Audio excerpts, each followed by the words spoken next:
Hello friends, आज की video में हम संविधान के भाग 2 जिसमें भारतीय नागरिकता से संबंधित प्रावधान है उससे बनने वाले सभी प्रश्नों को आज हम पढ़ेंगे। और ये प्रश्न जो है वो कॉम्पिटिटिव एग्जाम्स के लिए बहुत ही इम्पोर्टेंट है। तो चलिए शुरू करते हैं। आज का हमारा पहला प्रश्न ये रहा। भारत में एकल नागरिकता की अवधारणा को अपनाया गया। कहाँ से अपनाया गया? इंग्लैंड से, यूएसए से, कनाडा से, फ्रांस से। तो जो भारत में एकल नागरिकता है वो इंग्लैंड से ली गई है। तो हमारा सही ऑप्शन है ऑप्शन ए, इंग्लैंड। और हमारा दूसरा प्रश्न ये रहा। अनुच्छेद 5 से लेकर के 11 तक का संबंध किससे है? संघ और राज्य क्षेत्रों से, या फिर मौलिक अधिकारों से, या नागरिकता से, या इनमें से कोई नहीं। तो जो हमारे अनुच्छेद 5 से लेकर के 11 तक है उनका जो संबंध है वो नागरिकता से है। भाग 2 में है, अनुच्छेद 5 से लेकर 11 तक है। और किसकी चर्चा की गई है इसमें? इसमें नागरिकता की चर्चा की गई है। तो हमारा सही ऑप्शन हो जाएगा सी, नागरिकता। अगला प्रश्न हमारा ये रहा। निम्न में से कौन सा कथन असत्य है? भारत में नागरिक जन्म से या प्राकृतिक रूप से राष्ट्रपति बनने की योग्यता रखते हैं। दूसरा ऑप्शन ये है, अमेरिका में केवल जन्म से नागरिक ही राष्ट्रपति बन सकता है। तीसरा ये है, भारत में नागरिकता अधिनियम 1955 में लागू हुई है। चौथा ऑप्शन है, भारतीय संविधान के भाग 3 में नागरिकता के बारे में कहा गया है। तो इसमें पूछा गया है कि कौन सा कथन असत्य है। मेरा पहला भी सही है, ऑप्शन दूसरा भी सही है, तीसरा भी सही है। और ऑप्शन में चौथे ऑप्शन में बताया गया है कि भारतीय संविधान के भाग 3 में नागरिकता के बारे में कहा गया। दोस्तों ऑप्शन डी गलत है, क्योंकि भाग 2 में नागरिकता के बारे में बताया गया है, भाग 3 में नहीं। हमारा इसका ऑप्शन जो है डी, इसका डी ऑप्शन सही है। चलिए अगले क्वेश्चन की तरफ चलते हैं। भारत में नागरिकता हासिल करने के लिए कौन सा तरीका वैध है? जन्म से, वंश के आधार पर, क्षेत्र समाविष्ट द्वारा, या फिर उपयुक्त सभी? तो जैसा कि हम लोगों ने पिछले वीडियो में पढ़ा था कि जो भारतीय नागरिकता है वो किस तरीके से प्राप्त की जा सकती है। वो जो है जन्म द्वारा भी प्राप्त की जा सकती है, या फिर वंश क्रम के आधार पर भी प्राप्त की जा सकती है, रजिस्ट्रीकरण द्वारा प्राप्त की जा सकती है, देशीकरण द्वारा प्राप्त की जा सकती है, किसी भूभाग के सम्मेलन द्वारा प्राप्त की जा सकती है। तो इसका ऑप्शन डी सही है, उपयुक्त सभी। तो चलिए अब हम अपने अगले क्वेश्चन की तरफ चलते हैं। निम्न में से कौन सा कथन गलत है? भारत में एकल नागरिकता का प्रबंध है। भारत में केंद्र और राज्यों की नागरिकता अलग अलग होती है। भारत में एकल नागरिकता ब्रिटेन के संविधान से ली गई है। और अगला ऑप्शन है डी, एक व्यक्ति जन्म से भारतीय माना जाएगा यदि वह या उसके माता पिता अविभाजित भारत में पैदा हुए हों। तो दोस्तों इसमें पूछा गया है कि कौन सा कथन गलत है। पहला ऑप्शन देखते हैं, भारत में एकल नागरिकता का प्रबंध है, ये भी सही है। और सी ऑप्शन देखते हैं, भारत में एकल नागरिकता ब्रिटेन के संविधान से ली गई है, ये भी सही है। चौथा ऑप्शन है, एक व्यक्ति जन्म से भारतीय माना जाएगा यदि वह या उसके माता पिता अविभाजित भारत में पैदा हुए, ये भी सही है। ऑप्शन हमारा बी गलत है, क्योंकि इसमें बोला गया भारत में केंद्र और राज्यों की नागरिकता अलग अलग होती। जो ऑप्शन है गलत है। भारत में जो नागरिकता है वो एकल नागरिकता है। तो भारत में एकल नागरिकता का प्रावधान है।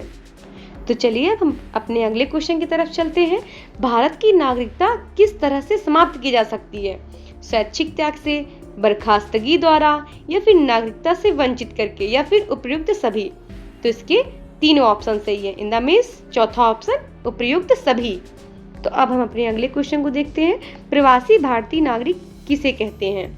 नागरिकता अधिनियम 1955 के प्रवासी भारतीय नागरिक के रूप में दर्ज कोई व्यक्ति, या फिर गृह मंत्रालय द्वारा 2002 के बाद पीआईओ कार्ड धारक के रूप में दर्ज कोई व्यक्ति, एक विदेशी नागरिक जो 26 जनवरी 1950 को भारत का नागरिक होने की योग्यता रखता हो, या फिर डी ऑप्शन ए और सी? तो दोस्तों ए में क्या लिखा है? नागरिकता अधिनियम 1955 की प्रवासी भारतीय नागरिक के रूप में दर्ज कोई व्यक्ति, तो ये ऑप्शन हमारा सही है। और दूसरा क्या लिखा है? गृह मंत्रालय द्वारा 2002 के बाद पीआईओ कार्ड धारक के रूप में दर्ज कोई व्यक्ति। दोस्तों ये ऑप्शन हमारा गलत है। सी ऑप्शन में पूछा गया एक विदेशी नागरिक जो कि 26 जनवरी 1950 को भारत का नागरिक होने की योग्यता रखता हो, तो हमारा ये सही है। इन द मिस दोस्तों डी ऑप्शन हमारा सही है, ए और सी दोनों। अगला प्रश्न हमारा ये रहा। निम्न में से कौन सा कथन भारतीय मूल के कार्ड धारक व्यक्ति पीआईओ के बारे में सत्य है? ऑप्शन ए बोल रहा है कि पीआईओ कार्ड धारक भारत में शोध कार्य पर्वतारोहण जैसे कार्य बिना सरकारी आज्ञा के कर सकता है। बी में बताया गया है कि यदि पीआईओ कार्ड धारक 7 वर्षों से भारत में रह रहा है तो उसे भारत की नागरिकता मिल सकती है। सी ऑप्शन में बताया गया कि चीन, नेपाल, श्रीलंका और भूटान के नागरिकों को ही पीआईओ कार्ड दिया जाता है। और डी ऑप्शन बताया गया कि पीआईओ कार्ड धारक पूरा जीवन बिना वीजा के भारत की यात्रा कर सकता है। तो दोस्तों हम देखते हैं पीआईओ क्या होता है। PIO in the means people of Indian origin, भारतीय मूल के व्यक्ति। तो इसका ऑप्शन दोस्तों ऑप्शन बी सही है। यदि कोई भारतीय मूल का व्यक्ति है और वो अपनी नागरिकता त्याग चुका है, पुनः भारत की नागरिकता प्राप्त करना चाह रहा है, तो यदि वो भारत में 7 वर्षों तक रह रहा है तो उसे भारत की नागरिकता मिल जाएगी। तो इसका सही ऑप्शन है बी। अगले प्रश्न की ओर चलते हैं। भारतीय संविधान के अनुसार नागरिकता पर विवरण निम्नलिखित में से किस भाग में प्रदान किया गया है? भाग 3 में, इनमें से कोई नहीं, भाग 1, भाग 2। तो नागरिकता का विवरण जो है भाग 2 में दिया गया है। तो हमारा ऑप्शन दा सही है, दा।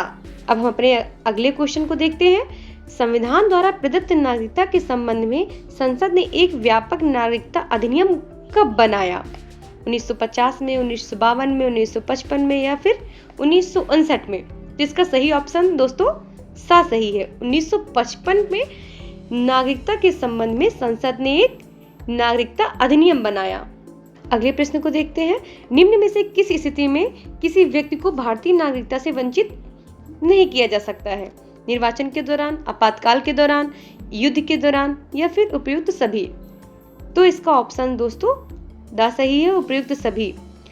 निर्वाचन के दौरान, आपातकाल के दौरान, युद्ध के दौरान, इन स्थितियों में किसी भी व्यक्ति को भारतीय नागरिकता से वंचित नहीं किया जा सकता है।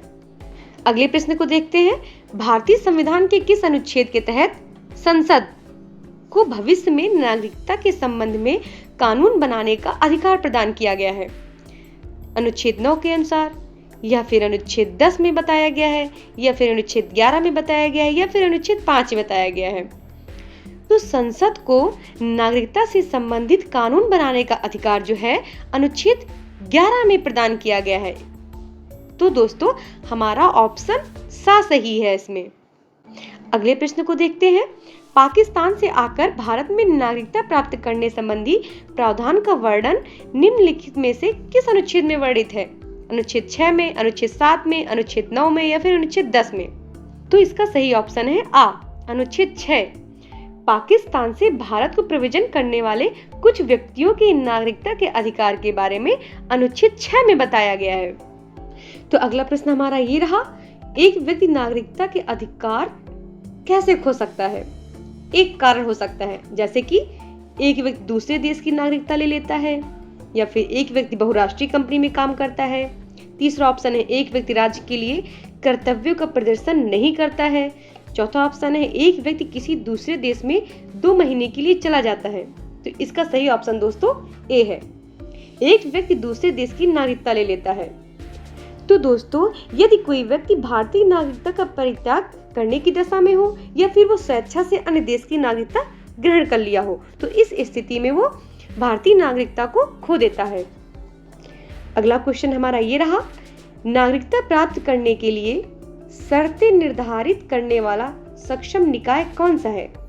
राष्ट्रपति, संसद और विधानसभाएं, या फिर संसद, या फिर चुनाव आयोग? तो इसका सही ऑप्शन है सी, संसद।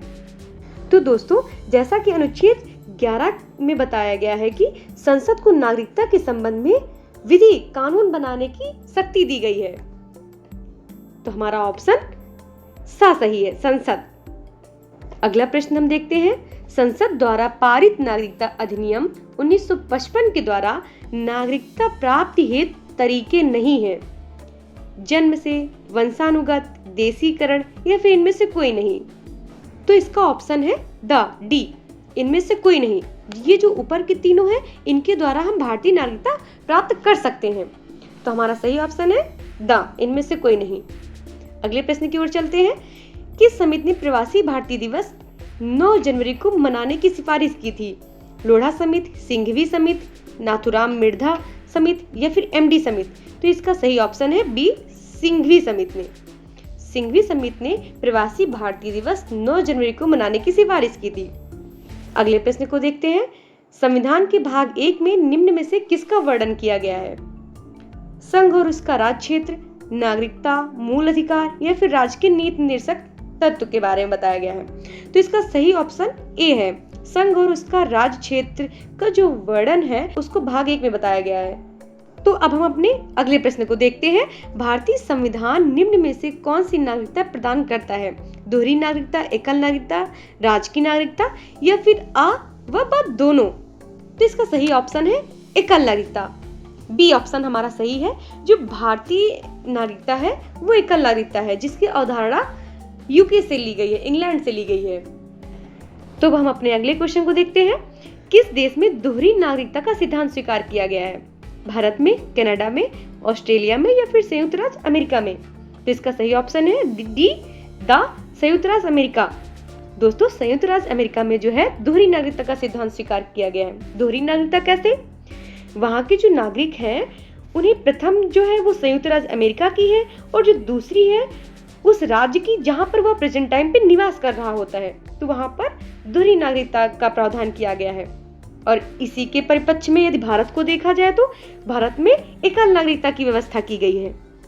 तो दोस्तों, ये रहे नागरिकता से संबंधित कुछ प्रश्न जो कॉम्पिटिटिव एग्जाम में आते हैं। अब हम अपने अगले वीडियो में मिलेंगे नेक्स्ट टॉपिक के साथ। धन्यवाद दोस्तों।